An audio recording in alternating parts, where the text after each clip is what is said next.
and welcome to the podcast where friends discuss environmental policies from around the planet.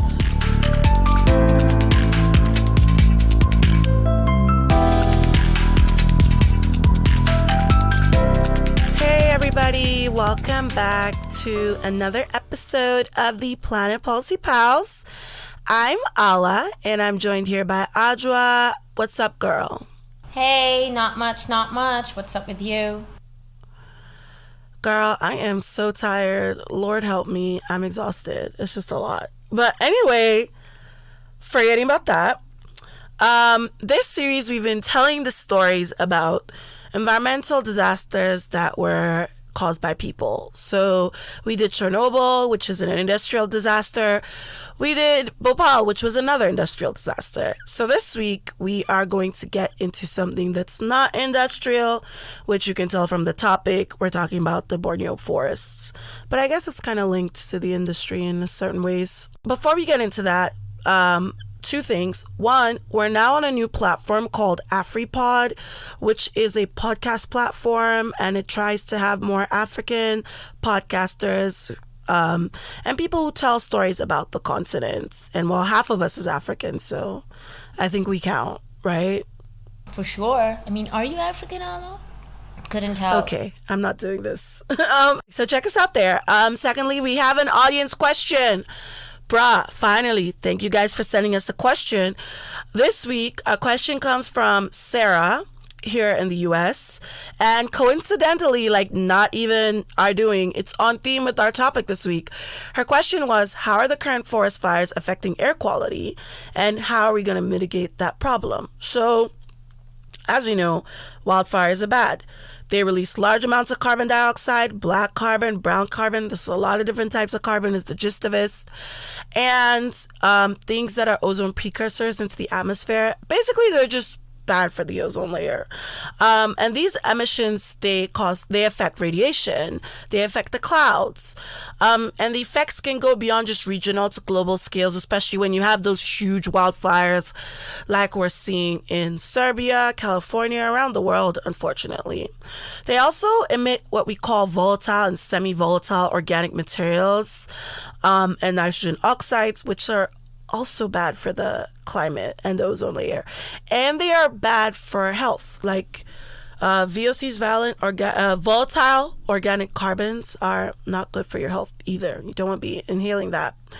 So the thing is, right now, having a warmer, drier climate and the fire control practices that we've used, because we continue to invest more and more in suppressing fires than preventing them. The tactics that we've used, like the chemicals used in suppressing them in some cases, are not helping the situation. And it's leading to where we're seeing even more frequent fires that are bigger and bigger in the US and in Canada. And like we said, it's a global problem right now. Not to mention, like I said, like the dust and the smoke, that is not good for your respiratory system. And it can lead to like long-term like chronic asthma, bronchitis, that sort of thing. As far as how we're going to mitigate it, yeah, it's looking unlikely at this point, guys. Not going to lie. Adjo, what do you think? Honestly, like, mitigating forest fires isn't that what entire climate crisis is? But some things that we can do, like Ala said, that they have been working a lot to suppress these wildfires. One of the biggest problems is that they used to have this fund, which was fire funding fixed, right? In 1995, they spent 16% of their budget on suppressing wildfires. In 2017, the budget went up to 55% to suppress wildfires, equivalent to $2.5 billion. When you have to spend more to put out wildfires, you have less money for wildfire prevention. Okay, so that's a good point. And I think, yeah, that's just the gist of it. We have to put in strategies that stop spreading urbanization and development, and strategies that mitigate climate change. That's the short answer, guys. Fight climate change, fight forest fires. I don't know what else to tell you. So moving on to this week, we are talking about the Borneo Forest. From the air we breathe, the wood we use, everything about our homes, terrestrial biodiversity, forests are an essential part of our ecosystems. We all need them. The Worldwide Fund for Nature describes forests as and this is a quote, "the lifeblood of our economies and our health. Forests cover nearly 1/3 of the global land area, and it's the source of 75% of the world's fresh water." I bet you don't think of forests when you think of water, but it's important. Other than wildfire, it's been reported over 1 billion people live in and around forests, which is not great. I mean, you can live close to them, but, you know, if it's like urbanized living, you don't want that in forests, and we'll talk a little more about that. The reason I'm really excited about this topic is because the Borneo Forest issue has been going on for a long time, and due to many different reasons, it will come in the news, it will get kicked out of the news. It's been a long struggle. In fact, one of the former British Prime Ministers, Gordon Brown, once said that the deforestation of the Sarawak, which is a sliver of rainforest on the island of Borneo in Malaysia, is probably the biggest environmental crime of our times. So that should give you an idea of how bad it is. In my opinion, I mean, I don't know if it's the biggest one, but I think he's pretty close because there's been a lot of mismanagement, a lot of people taking advantage of that area. Since I think like the 70s or 80s. In the late 1980s, in fact, indigenous communities in Malaysian Borneo made world headlines when they staged a series of blockades in resistance to logging companies who were illegally encroaching on their lands. So we've had this problem for a very long time, and I'm glad that we're discussing it. So Adra, tell me a story, girl. Okay, the Borneo Rainforest. So I'm just going to give you a little bit of an intro about why the Borneo Rainforest is really important. So let's talk in terms of plant and animal species. The Borneo Rainforest, they're the richest terrestrial ecosystem in the world, which is according to Borneo Futures, which is a Brunei-based scientific consultancy firm. So it's a pretty diverse place. How much do you say it's like being harvested or destroyed compared to like the Amazon, for example? Yeah, because right now we are seeing the Amazon, right? Like all people, it's in the news. Everybody's talking about the deforestation of Amazon. Guys, back in the day, in 2010, 9, it was the Borneo that everybody was talking about. Pop culture really did keep up. So in the region, it is said that the deforestation started to accelerate with industrialization that happened between 1980 to 2000. And there was actually more roundwood that was harvested than Borneo than from Africa and Amazon combined. Also, Borneo has lost forest cover that is twice as fast as the rest of the world's humid tropical forests combined. Wow, that's crazy. So obviously we know that losing forest cover affects climate change, right? I mean, we're losing major sources of sequestration. And I wonder how much, correlation exists there between that forest cover loss and climate change accelerating. Tropical forest trees, like all of the green plants that we have, so we know that they take in carbon dioxide and then they release oxygen during the process of photosynthesis. Now, plants also carry out an opposite process, which is known as respiration, where they actually emit carbon dioxide, but generally it's in very small amounts. It's actually much smaller than the carbon dioxide that they take in during photosynthesis. I once taught like a lesson on photosynthesis and cellular respiration, and obviously I use plants because of what you just said. And my 8th graders, they were losing their minds. They were like, oh my God, I thought it only took in carbon dioxide. It took like an extra week to explain this concept. It was hilarious. Please continue. Anyway, so the surplus carbon that is stored in the plant, it helps it to grow. But the problem with that surplus is that when trees are cut down or burned or allowed to rot, the stored carbon is actually released into the air as carbon dioxide. Right. That's how deforestation and forest degradation contributes to global warming. Oh, okay. So when forests are cleared or burned, the stored carbon that is released into the atmosphere, between 2015 and 2017, the global loss of tropical forests that we saw actually contributed to about 4.8 billion tons of carbon dioxide per year. Wow. Yeah, which is about 8 to 10% of the annual emissions of carbon dioxide. So, to put it into perspective, if tropical deforestation were a country, it would actually rank 3rd in carbon dioxide equivalent emissions, which is only behind China and the United States. So, yeah. Of course, America. They have to be on the top for everything. You know it. Except for gender equality, actually. They're quite down. Okay, keep going. The deforestation in Borneo is unlike anywhere else in the world. Like, nowhere has it's seen more native rainforests being wiped out than the Borneo. That's crazy. Yeah, and it's actually the world's third largest island. The Borneo's lower 73% is in Indonesia, which is the territory of Kalimantan. And the upper portion consists of two states in Malaysia, which are the Sarawak and the Sabah. Now, they are separated by a small oil-rich sultanate of Brunei. Now, 50% of the lowland Borneo rainforest, which once covered all of the island, up to 10,000 feet, is gone. But it is still the third largest in the world after Amazon and the equatorial Africa. It's actually one of the most ancient forest, period. It is 130 million years old, which is more than twice as old as the Amazons and has the greatest density of higher plant species, an estimated about 15,000 flowering species. Wow. Yeah. Honestly, it's really amazing how they've cataloged so much, and really wonder how much more that they'll find. Like, each new botanical or entomological expedition that they come back, it comes back with new species. Like, some 20,000 insect species have been found in Sarawak's Gunung Mulu National Park alone.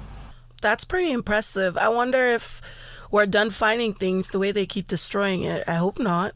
But Borneo is also the world capital of dipterocarps, which are these trees that have two-winged fruits. And they grow in tropical lowlands, and they tend to be emergent. So they rise singly above the canopy.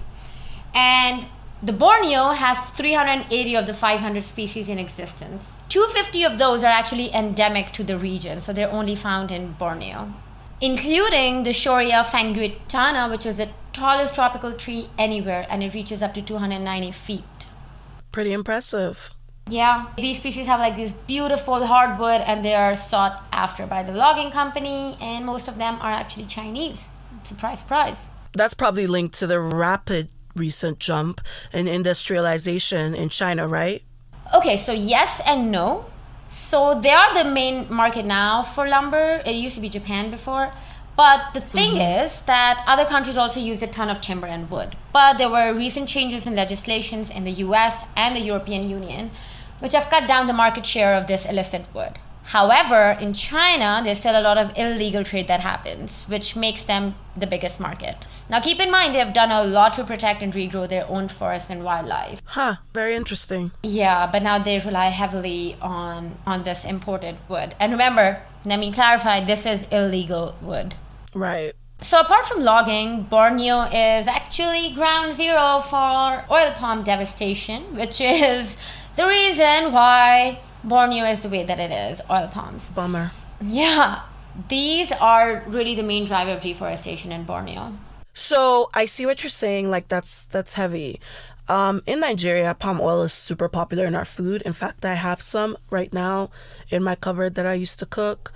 And I know it's also used to make soap because, tangent, but we had to learn how to make our own soap when I was in primary school. It was unnecessary. And of course, we have our own deforestation issues, which is a story for another day.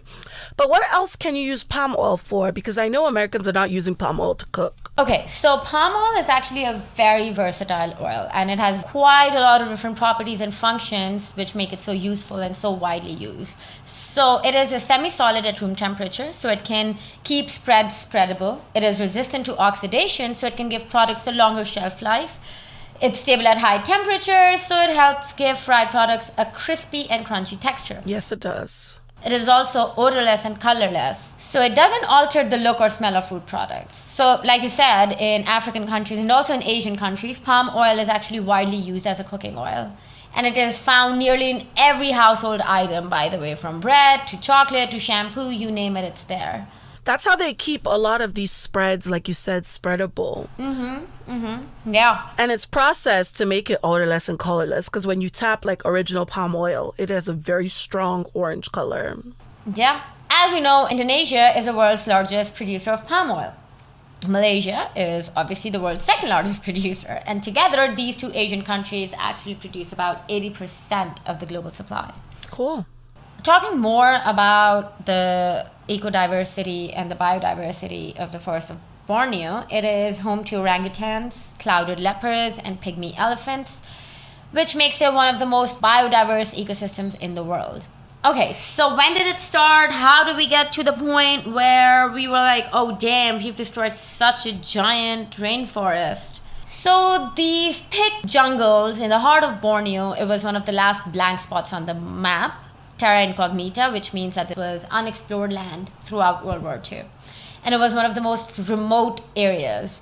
There was a lot of nomadic movement, so these remote bands of these blowgun hunters, they were not actually reached by the missionaries until the late 1970s.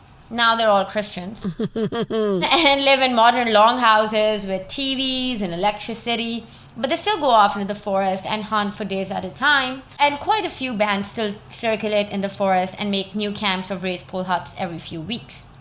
But the loggers are taking out their biggest trees. Their rivers are being polluted and impounded by hydroelectric dams. That's such a bummer. I wonder if there's anything left untouched. Oh, probably not. Let's be real. Yeah. So in the 1950s, we had chainsaws and caterpillar tractors that were introduced, and they arrived in Borneo. They perhaps actually made more impact than any other introduced species, and since then, the opening up of new roads has been a key factor in changing Borneo. So roads not only actually provide access to commercially valuable trees, they also allow immigrant settlers, hunters, and land speculators to access new areas of opportunities around this area. Now, Indonesia and Malaysia, they chose palm oil as their main economic engine after their independence in the 1960s. The following decade, the eradication of the rainforest began. First, we saw the commercial dipterocarps. They were felled and hauled out. Then the remaining forest was torched. And a few days before, rain was expected. Wait, they torched it, but what if there was no rain? That would have been a crazy plan. Yeah, sometimes the rain didn't come, and the peat forest, with up to 20 feet of decomposing, combustible vegetable matter in its deep soil, would burn for months. Oh my God. In fact, that is actually what happened in 1997 when a pall of smoke from peat fires in Kalimantan smothered Southeast Asia and drifted east all the way to Japan. Wow. That year, the peat fires released 2.5 billion tons of carbon. And if you think that's crazy, it actually happened again in 2003 to 4 and again in 2015 to 16 when thousands of orangutans died of starvation and thousands of people in Kalimantan were hospitalized for smoke inhalation. Indonesia's peat fires are actually a significant source of greenhouse gas emissions. Do you see what we're saying? Like, this is going to worsen the climate. And how would they mitigate this? Stop burning the forest. The end. Like, human interference, it's just, you know what? It's just too much. I can't right now. Please continue. Yeah, girl. Stop stressing yourself. I thought you had enough. Anyway, by the 1980s, the deforestation rate on Borneo was actually the highest on the planet and in recorded history. In the last century, Borneo has lost a significant portion of its forest to fire, illegal logging, and the expansion of palm oil and pulpwood plantations. As it remains, only half of its forest cover remains today, down from 75% in the mid-1980s. That is extremely rapid when you think that this forest has been around for what? I think you said over 130 million years or something like that? Yep. So that's a huge change. How do you think, or how do we know that this has affected the environment and the species? What species would you say has seen the most damage right now? So in the last 20 years, I would say the orangutans have actually lost 90% of their habitat. There are only maybe about 30,000 of them left, and there's very little available forest for them to release the ones that are in cages that they have in care centers. Wow. In fact, like in Borneo, species continue to be wiped out before they're even discovered, which is like the most tragic type of extinction. 100%. That is the worst. You can't even discover them. You don't even know they're there. In fact, the rampant poaching, which is assisted by the increasing number of roads and logging trails, they pose actually a grave threat to all these endangered species. Of course. And you know, wildlife crime is a big business. It's run by dangerous international networks. Nobody wants to fuck with them. And there's wildlife and animal parts that are trafficked like illegal drugs and arms. That is so sad. Yeah. Experts at Traffic, which is a wildlife trade monitoring network, estimate that it runs into hundreds of millions of dollars. So we're seeing an animal loss, an environmental loss, and a huge economic loss too. I mean, economic gain for these people, these awful people that are poaching and trafficking. And I know you said like orangutans are most at risk, but like, are they being poached, or are there animals that suffer more when it comes to the poaching? So When it comes to poaching, we have the pangolins. In fact, Sir David Attenborough, you know, our hero, our prophet, our god. We love him. We love him. So he actually chose the pangolins as one of the 10 species that he would save from extinction. Again, according to Traffic, pangolins are the most common species of mammal in international trade. These animals are being taken from all across Asia to meet the demand for use in international medicines and for meat, but mostly in China. Demand is the greatest for the scales. It is made of keratin like fingernails and rhino horn. Pangolin scales are used as a treatment for a range of ailments from rheumatism to arthritis and to reduce swelling and discharging. So you're telling me all the medical advancements we've made is not enough. You can't take those medicines. You have to kill pangolins for their scales. Yeah, you can grow a lamb in a fucking lab, but you cannot find an alternative method to treat arthritis. I mean, I know people that have arthritis and they don't eat pangolin scales. Well, are they rich? In fact, the meat from pangolin fetuses is considered a delicacy. That is evil. Girl, foie gras is also evil. Any delicacy is very obviously evil. Shark fin soup is a delicacy. It's fucking evil. Okay, God forgive me, guys. I've eaten shark soup and shark is delicious. Get out of an environmental podcast. I am throwing her out, guys, officially. I'm sorry. I've stopped. I won't eat shark anymore. Yes, please. Sorry, that was a tangent. Anyway, so a 2010 traffic report estimated that one group in the Malaysian state of Sabah was responsible for taking 22,000 pangolins over 18 months. My God. Yeah. Oh, fun fact, the Sunda pangolin that is found in Borneo is actually listed as endangered on the IUCN Red List. And if you don't know what that is, right when we started this podcast, I think that was what our second episode ever was on the IUCN. Yeah. Yeah, and we talked extensively about the Red List, so you can go back and listen to that. Yeah, you will understand how important it is to not hunt those species. Then there's another important species, which is called the Arowana. It's an aquarium fish that comes from the Borneo peat swamp forest. It is thought to bring luck, wealth, prosperity, and strength, all positive feng shui. People also believe that Arowana has supernatural powers or that it symbolizes wealth and refinement like a piece of art. Are you fucking kidding me? So like now they're buying fish as art. We need to get it together, people. Come on. I don't want to say eat the rich, but you know, stop. How much is one of these fish for anyway? They're so great. So in Japan, the super red arowana, it can fetch prices ranging between $2,000 to $200,000. Oh my God. So you're basically like, because it's so popular, it has a high demand, people will not stop killing them. Stop paying for these fish, you guys. I don't know. Buy a painting of the fish. This is too much. I can't take it. And if you want good luck, stop hunting endangered species. Maybe God will bring you luck. Talking about orangutans and trade, studies indicate that about 200 to 500 orangutans from the Indonesian Borneo alone enter the pet trade each year. And this obviously represents a very real threat to wild orangutan populations, as orangutans have an extremely low productive rate. I just want to use this chance to say that if you're out there and you have a pet orangutan, you are a trash person. Okay? We try not to spend a lot of our episodes judging people, but if you have a pet orangutan, you are a trash person because you don't need a pet orangutan. Yeah. Well, apart from all this animal destruction, of course, they're destroying water. So 14 of Borneo's 20 major rivers actually begin their journey from the heart of Borneo. So this area is the source of the island's considerable water resources. That's pretty interesting, because when we think of water sources destroyed, we don't immediately think of forests, right? How does that work? Okay, so when forests are clear-cut, the soil is actually left exposed to the rain. Now, in the event of a heavy rainfall, the erosion in the upper catchments of all the big river systems, they have the potential to lead to major damage downstream. And of course, poor management of upstream land and vegetation also has well-known adverse implications on hydroelectric facilities. We know that from around the world.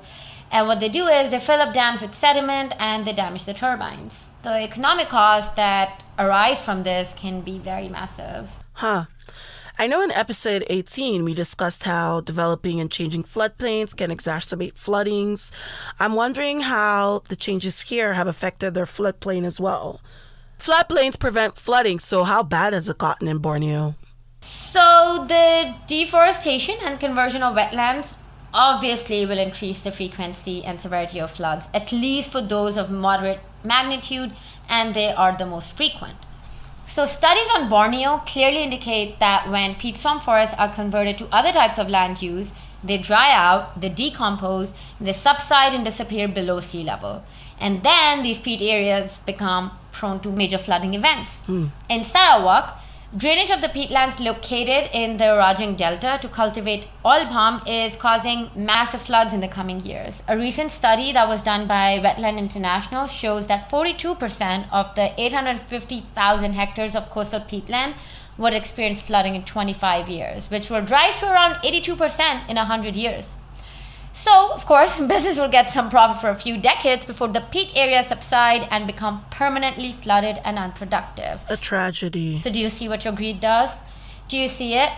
So what do the researchers say about this? What do they say? The scientists at the Center for International Forestry Research, they used a series of satellite maps to map the expansion of large industrial oil palm and pulpwood plantations. So they had a collection that spanned over 2 decades of pictures that exposed the loss of old-growth forests in Indonesian and Malaysian Borneo, which is where nearly half of the world's industrial-scale oil palm plantations are found. Using the satellite imagery, the researchers measured a total forest loss, how much plantation area was added, and how much forest was cleared and converted to plantations for each year between 2000 and 2017. So why were these years so important to their methodology? Why did they choose 2000 to 2017? So the scientists found that much of the plantation development, especially in Indonesia, occurred in areas that were cleared before 2000, long before the plantations were installed. And apart from 2 peaks in 2009 and 2012, the expansion of industrial plantations has actually decreased. So why do you think it decreased, though? So that most likely happened due to a steady decline in crude palm oil prices since 2011. Like by 2017, the downward trend in plantation expansion, as well as the clearing of forests for plantations, reached a level that was the lowest since 2003. So that's good. Yeah, finally some positive news. My God. Yeah. To give you a rough idea, between 2000 and 2017, 6.04 million hectares of old growth forest were lost in Borneo, which is a decline of about 14%. And about half of that area was ultimately converted to industrial plantations, and 92% of the forest was converted and replaced with plantations within 1 year of being cleared. And that was also from the study. And these are the industrial plantations that you talked about. What are those? So plantation projects that are carried out with the purpose of procuring industrial materials, they're called industrial plantations. So they're also called forest plantations or tree farms because of their large-scale operations for a short cycle. That is disgusting. Continue. It is. In the same time period, industrial plantations increased overall by 170%. So now it's 6.2 million hectares, of which 88% were for oil palm and 12% was for pulpwood. Indonesian Borneo, which accounts for 73% of the island's territory, lost the most forest at 3.74 million hectares. It also gained the most plantations, a total of about 4.35 million hectares. Smaller Malaysian Borneo lost 2.29 million hectares of forest and gained 1.85 million hectares of plantation. But the good thing is that both Indonesia and Malaysia have set sustainability standards in recent years. There's this Indonesian standard for sustainable palm oil and Malaysian sustainable palm oil standard, and they have taken other regulatory steps to curb the conversion of forests into plantations. Cool. Yeah, in 2011, Indonesia launched a nationwide moratorium on new oil palm and pulpwood plantations in primary forests, and which has been extended several times since. And in 2016, the country implemented another moratorium on the conversion of its major carbon sink, the peatlands. You know, actually, I read in the news that activists are currently fighting for that moratorium to be extended once again because it's set to expire soon, which is a story that we will put up on our social media so you can read more about it there. Yeah, see? So the strengthening of the legal support for community and the land claims in Indonesia, they actually have made a lot of difference. As I was telling you, they're still doing it. I love that especially. By the way, speaking of, these activists that are fighting these companies coming in for the industrial purposes, I noticed this episode on like the other two, we haven't focused as much on like individual companies. Are there any companies that have had the most impact here or any landmark case wins, anything like that? So this is a very interesting thing. So we know Unilever had a lot to do with the deforestation because they have a lot of palm oil usage. It is the largest user of it, in fact. So they suspended their $32.6 million contract with the Indonesian group Sinarmas after an independent audit proved that this company is involved in the destruction of the rainforest. However, remember this, and it is really interesting. You guys will go and try and look for it because I looked for it and Allah looked for it, and we couldn't find anything wrong that Unilever has done. And we know it exists because I learned about this Borneo Forest thing in a marketing class where we had to do, an assignment about it. And at the time, this was years ago, guys. I'm not going to say how long ago. I'm old. Where we covered this story. It is real. It exists. It happened. And just to see here, Ajwa, tell them what happened. Yeah. Okay. So Dove uses a lot of palm oil, and they were contracted with the Sinarmas company, and they were like, we didn't know they were destroying the forest for this. Where did they think the palm oil was coming from? Like what, Sinarmas was just like producing it in a lab? Yeah. They're like, we didn't know. And the audit had to show it. And by the way, the Greenpeace Foundation actually started it. And they're like, Unilever needs to be they need to be held accountable. What are they doing? And now, actually, if you look up Unilever's involvement with the Borneo, do you know what you'll find? You'll find how they gave 1 million euros to help in the efforts of reforestation, to bring back species. Why are they doing it? Oh, because they're good people, not because they helped in the destruction of the forest for decades. No. Bullshit, you guys. They're being really good people and they just care about the environment, and this is their CSR and they want to give back to the environment. So this is what they're doing.